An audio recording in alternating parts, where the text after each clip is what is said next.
كان في حفلة سبقت الموضوع هذا، نعم. سبقت بدء العملية العسكرية بليلتين أو 3، كان فيها يعني شبه التنبؤ.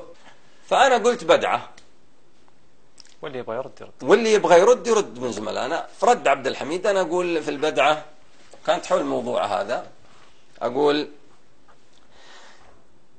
يا لا لا لا لا لا لا لا لا لا لا لا، أدري يا الأصحاب لو قالوا إني ما دريت، بالذات لا صاروا من الرابع وحزام الجنوب، والوقت ما أنا من شتاته ولا حوثيته، تصنع بين الدنيا جروح ولها صنع اليمن، ولا على المفسد بها ما علي صالح بها. الله الله الله الله. فرد عبد الحميد الفهمي يقول: أدري عنا لو ضاع لا تحسب إني ما دريت،